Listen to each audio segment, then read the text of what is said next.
एकनाथ शिंदेबद्दल सिब्बल यांनी आता युक्तिवाद सुरू केलेला आहे। सिब्बल सुरुवातीपासून बोलतायत पक्षात राहून बहुमताचा दावा एकनाथ शिंदे करतायत असंही या युक्तिवादादरम्यान सिब्बल म्हणतायत। एकनाथ शिंदेंच्या एकूणच भूमिकेबद्दल त्यांनी अनेक प्रश्न उपस्थित केलेले आहेत। 29 दिवसानंतर शिंदेंनी निवडणूक आयोगासमोर जाणं का पसंत केलं या हेतूवर सुद्धा त्यांनी सवाल उपस्थित केलाय। अध्यक्षांचे अधिकार तपासावे लागतील अशा स्वरूपाचं सुद्धा सिब्बल यांनी युक्तिवादादरम्यान मत मांडलेलं आहे। कुठल्या हक्काने निवडणूक आयोगाकडे शिंदे गट गेला हा सुद्धा युक्तिवादादरम्यान सिब्बल यांनी सवाल केलेला आहे। पुन्हा एकदा प्राचीकडे जाऊयात। प्रामुख्याने शिंदे प्राची यांच्याशी पुन्हा आपण संपर्क साधणार आहोत। तुर्तास त्या आपल्यासोबत जोडल्या गेलेल्या नाही आहेत, पण प्रमुख मुद्दे चर्चिले जात आहेत। सिब्बल यांचा युक्तिवाद सुरू आहे। बीएमसी निवडणुकीवर स्टे आहे असं सुद्धा सिब्बल म्हणतायत। असा कोणताही स्टे नाही असं कौल ॲडव्होकेट कौल हे शिंदे गटाकडून जे बाजू मांडतात त्यांनी खुलासा केलेला आहे। बीएमसी निवडणुकीवर कोणताही स्टे नाही असं कौल म्हणतायत। दोन्ही बाजूंनी जोरदार युक्तिवाद सुरू आहे। सध्या कपिल सिब्बल हे शिवसेनेच्या वतीने युक्तिवाद करतायत। शिवसेनेच्या वतीने त्यांनी काही सवाल उपस्थित केलेले आहेत। शिंदे गटाच्या कार्यपद्धतीवर त्यांनी सवाल उपस्थित केलेले आहेत। शिंदे गटाने निवडणूक आयोगाकडे जायला 29 दिवसांचा विलंब का लावला, या हेतूने कोणत्या हेतूने त्यांनी हा विलंब लावला असा त्यांच्या हेतूवर सुद्धा सवाल उपस्थित केलेला आहे। त्याचबरोबर आमदारांच्या अधिकारांबद्दल सुद्धा त्यांनी आपल्या युक्तिवादादरम्यान काही मुद्दे मांडलेत। त्यापैकी प्रमुख मुद्दे म्हणजे आमदार हे स्वायत्त नसतात, ते एका मूळ पक्षाचे प्रतिनिधी म्हणून विधिमंडळात त्याचं प्रतिनिधित्व करत असतात। अशा वेळेला आमदारांना मूळ पक्षाचा निर्णय बंधनकारक असतो आणि मूळ पक्षाचा निर्णय विधिमंडळ पक्षापर्यंत पोहोचवण्यासाठी मुख्य प्रतोद हा प्रमुख भूमिका बजावत असतो। त्यामुळे मुख्य प्रतोद जर एखाद्या व्हीप बजावत असेल तर तो सर्व आमदारांसाठी बंधनकारक आहे। आणि शिवसेनेच्या केसमध्ये मुख्य प्रतोद सुनील प्रभू हे आहेत आणि सुनील प्रभू यांनी व्हीप बजावून सुद्धा हे 40 आमदार पक्षाच्या बैठकीला हजर राहिले नाहीत। त्यामुळे त्यांनी पक्षाचा व्हीप तोडलेला आहे, विधिमंडळ पक्षाचा व्हीप तोडलेला आहे। आणि आता अभिषेक मनु सिंघवी यांनी युक्तिवाद सुरू केलेला आहे। कपिल सिब्बल यांचा युक्तिवाद संपलेला आहे। अभिषेक मनु सिंघवी हे सुद्धा शिवसेनेच्या वतीने बाजू मांडतायत। अभिषेक मनु सिंघवी हे युक्तिवाद करतात। या घडीची मोठी अपडेट आपण पाहतोय। प्रामुख्याने सिब्बल यांच्या युक्तिवादादरम्यानचे जे मुद्दे होते ते प्रामुख्याने हेच होते की मुख्य प्रतोद यांनी जर एखादा व्हीप बजावला असेल तर तो व्हीप विधिमंडळ पक्षाच्या सर्व आमदारांसाठी बंधनकारक आहे। आणि जर विधिमंडळ पक्षाचे मुख्य प्रतोद शिवसेना विधिमंडळ पक्षाचे मुख्य प्रतोद हे सुनील प्रभू असतील आणि सुनील प्रभूंनी जर विधिमंडळ पक्षाची बैठक बोलावली असेल, एका व्हीपद्वारे जर त्यांनी व्हीप बजावून ही बैठक बोलावली असेल तर त्या बैठकीला हजर राहण्याचं बंधन या 40 आमदारांवर असतं। मात्र हे आमदार त्या बैठकीला हजर न राहिल्यामुळे त्यांनी व्हीप तोडलेला आहे। त्यामुळे त्यांच्यावर कारवाई करण्याची गरज सिब्बल यांनी व्यक्त केली आहे।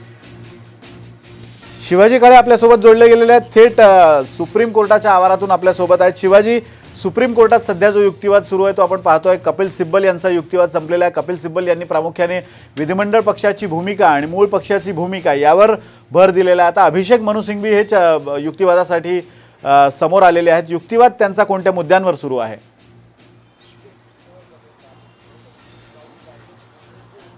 निश्चित आता कपिल सिब्बल यांचा युक्तिवाद संपल्यानंतर अभिषेक मनु सिंघवी जे आहेत ते याला काउंटर युक्तिवाद करणार आहेत। आणि इलेक्शन कमिशन कशी स्वायत्त संस्था आहे, त्याचबरोबर इलेक्शन कमिशनला याच्या संदर्भातला जो शिवसेना नक्की कोणाची आणि पक्षचिन्हाचा अधिकार कशा पद्धतीने शिंदे गटाला देता येऊ शकतो किंवा याच्या संदर्भात सुनावणी करण्याचा अधिकार इलेक्शन कमिशनला, या संदर्भात ते आता काउंटर जे आहे ते युक्तिवाद करतील। या सगळ्या संदर्भात सर्वोच्च न्यायालयामध्ये काय घडतंय आणि आतापर्यंत काय युक्तिवाद झाला या संदर्भात आपल्यासोबत ॲडव्होकेट विशाल आहे, सर्वोच्च न्यायालयातील वकील आहेत। सर, आता काय सध्या सुरू आहे सर्वोच्च न्यायालयामध्ये? आता सर्वोच्च न्यायालयामध्ये जे अभिषेक मनु सिंघवी जे आहे, जे शिवसेनेचे वकील आहेत, त्यांनी त्यांची जे आर्ग्युमेंट सुरू केलेलं आहे त्याच्यामध्ये त्यांनी मुख्यत्वे करून 4 मुद्द्यावर ते आर्ग्युमेंट करत आहेत।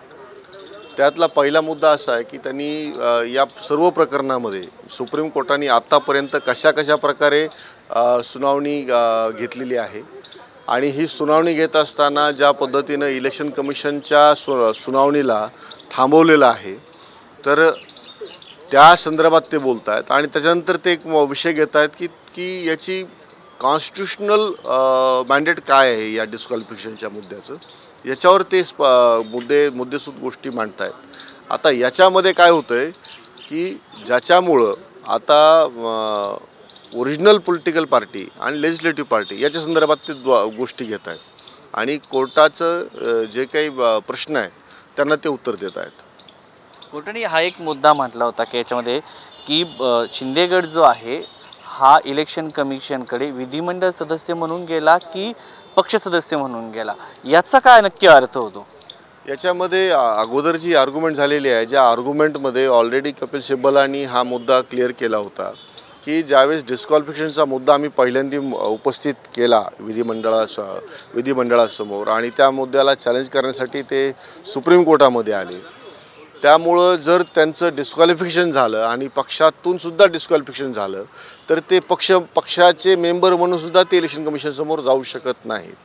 म्हणजे कपिल सिब्बलांचा आर्ग्युमेंट कन्क्लूडच्या करताना त्यांनी जो मुद्दा घेतला की आता कपिल जे एकनाथ शिंदे आहेत ते जाऊ शकत नाहीत इलेक्शन कमिशनसमोर आणि इलेक्शन कमिशनसमोर जाण्यासाठी ते मेंबर आहेत की नाही हे प्रकरण जे आहे ते पेंडिंग आहे सुप्रीम कोर्टासमोर. जोपर्यंत सुप्रीम कोर्ट हे डिसाईड करत नाही की एकनाथ शिंदे पक्षाचे मेंबर आहेत का, ते आमदार आहेत का, या दोन्ही गोष्टी जोपर्यंत करत नाही तोपर्यंत त्यांना पार्टीचे माणसं म्हणून किंवा पार्टीचा सदस्य म्हणून काहीही करता येत नाही.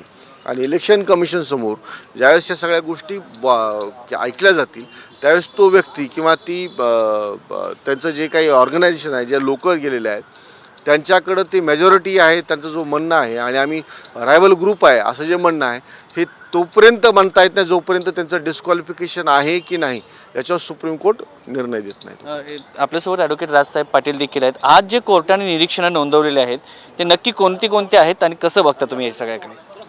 कोर्टाने कपिल सिब्बल यांची आर्ग्युमेंट चालू असताना हे सुद्धा म्हटलं होतं की इलेक्शन कमिशनची जी प्रोसिडिंग चालू आहे त्या संदर्भात म्हणजेच चिन्हावर डिस्क्वालिफिकेशन कसं इफेक्ट करू शकतं म्हणजे परिणाम करू शकतं या संदर्भात त्यांनी प्रश्न विचारला होता.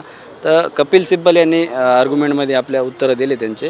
आता त्यांचा हा मूळ मुद्दा आहे की जे मेंबरशिपचं स्टेटस म्हणजे पॉलिटिकल पार्टी सोडली की नाही तो एक भाग आणि डिस्क्वालिफिकेशन म्हणजे अपात्रतेसंदर्भात त्यांची आर्ग्युमेंटचा मुख्य भाग राहिलेला आहे.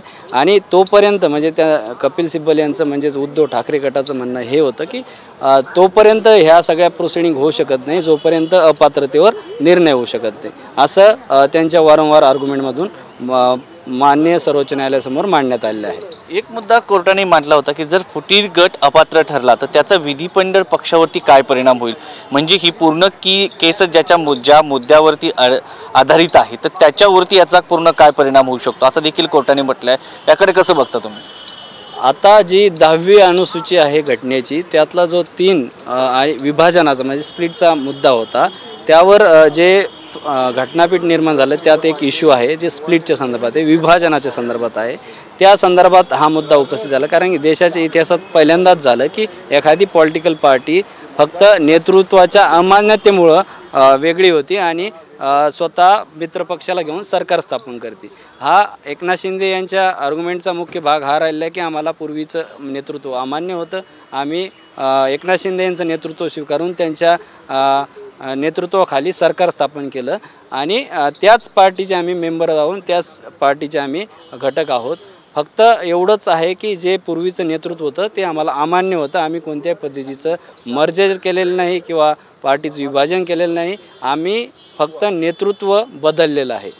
पक्षांतर्गत लोकशाहीचा जो मुद्दा वारंवार शिंदे गटाकडनं मांडला जातोय त्याला कितपत याच्यामध्ये आधार मिळू शकतो? कारण पूर्ण केस जी आहे शिंदे गटाची, आम्ही फक्त नेतृत्व बदललंय, आम्हाला नेतृत्व मान्य नव्हतं, पक्षामध्ये पक्षांतर्गत लोकशाही राहिली नव्हती असं जे काय म्हणणं गेल्या सुनावणीच्या वेळेस देखील शिंदे गटाने मांडलं होतं. तर याला घटनेच्या दृष्टिकोनातून कायद्याच्या दृष्टिकोनातून कितपत महत्त्व आहे आणि याकडे सर्वोच्च न्यायालय कसं बघेल, काय वाटतं तुम्हाला? त्यात पक्षांतर्गत लोकशाही हा मुद्दा डिस्कशनासाठी आलेला आहे कारण की ते निवडणूक आयोगाच्या समोर जी प्रोसिडिंग चालू होती त्यासुद्धा हा प्रश्न निर्माण होऊ शकतो कारण की नेतृत्व अमान्य हा मुद्दा म्हणजेच पक्षांतर्गतली लोकशाही आणि एखादा गट म्हणजे विधिमंडळी पक्ष आपला नेता म्हणून एकनाथ शिंदे यांना निवडत असेल आणि उद्धव ठाकरे यांच्याकडे जर काही कमी सदस्य राहिले असेल तर निश्चित प्रकारे पक्षांतर्गत लोकशाहीचा प्रश्न उद्भवला म्हणूनच ह्या गोष्टी समोर येत आहेत असा युक्तिवादाचा भाग असू शकतो. त्यात इलेक्शन कमिशन समोर एकनाथ शिंदे यांच्या वतीनं काय पुरावे दिले जातात आणि त्यांच्याकडे लेजिस्लेचर पार्टी आहे, लोकसभेतसुद्धा आणि विधानसभेतसुद्धा त्यांच्याकडे बहुमत आहे, या संदर्भातसुद्धा निवडणूक आयोग काय निर्णय घेऊ शकतं या संदर्भात बघावं लागेल. पण आज हा विषय आहे की निवडणूक आयोगासमोर जी थांबलेली प्रोसिडिंग आहे ती सुरू करावी आणि त्यांनी तो निर्णय द्यावा. ह्या मुद्द्यावर आज आर्ग्युमेंट होऊ शकते. सध्या अजून काउंटर आर्ग्युमेंट झालेलं नाही.